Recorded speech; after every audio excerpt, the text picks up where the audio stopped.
Assalamualaikum warahmatullahi wabarakatuh. Perkenalkan, nama saya Jalda Bilana Tasufianti dari semester 3C. Di sini saya akan mereview materi hukum administrasi negara pada pertemuan ke-13 yang telah disampaikan oleh dosen saya, yaitu Bapak Dr. Haji Dedi Mulyadi SHMH, dan asisten dosennya yaitu Bapak Dr. Emredi Arit Hayandi SHMH. Keputusan tata usaha negara atau Basiking. Ciri-ciri keputusan tata usaha negara atau keputusan administrasi. Sifat norma hukum keputusan adalah individual konkret yang dijabarkan dalam 4 segi. Sifat norma hukum meliputi: 1. Norma umum abstrak, yang kedua norma individual konkret, yang ketiga norma umum konkret, dan yang keempat norma individual abstrak.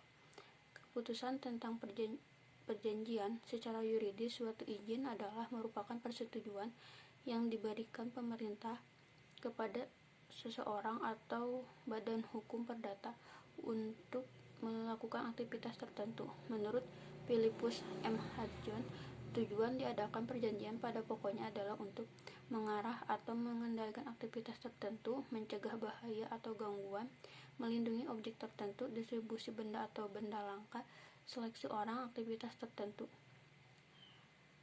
5. Dampak keputusan terhadap orang sebagai berikut. 1. Keputusan dalam rangka ketentuan-ketentuan larangan dan atau ketentuan perintah. 1. Perizinan. 2. Dispensi. Yang ketiga konsensi. Keputusan yang menyediakan jumlah uang. Contohnya subsidi. Keputusan yang membebankan suatu kewajiban keuangan, contohnya penetapan pajak. Keputusan yang memberikan suatu kedudukan, contohnya pengangkatan seorang pegawai negeri sesuai dengan Undang-Undang Kepegawaian Negara. Keputusan penyitaan, contohnya pencabutan hak berdasarkan Undang-Undang tentang Pencabutan Hak Milik Nomor 20 Tahun 1961. KTUN deklaratif dan konstitutif. KTUN deklaratif adalah keputusan yang sifatnya menyatakan atau menegaskan adanya hubungan hukum secara real sudah ada. KTAUN konstitutif adalah keputusan menciptakan hubungan hukum baru yang sebelumnya tidak ada, atau sebaliknya memutuskan hubungan hukum yang ada. KTUN seketika dan permanen. KTUN seketika adalah keputusan yang masa berlakunya hanya sekali. KTUN permanen adalah keputusan yang masa berlakunya untuk selama-lamanya kecuali ada perubahan baru. Keputusan tata usaha negara fiktif. Pasal 3 angka 1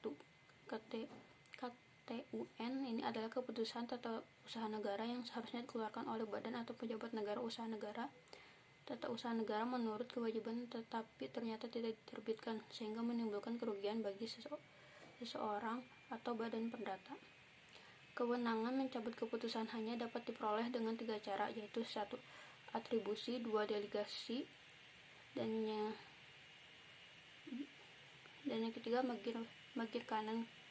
Kewenangan delegatif atau delegasi. Dengan kata lain, kewenangan delegatif adalah merupakan kewenangan didapat dari sebuah distribusi kewenangan dari lingkungan organisasi yang sama, dan penerima kewenangan bertindak dan bertanggung jawab sendiri atas segala kewenangan diterima tersebut. Dengan kata lain, syarat pembuat keputusan melalui cara delegasi atau atribusi harus didasarkan pada suatu undang-undang formal.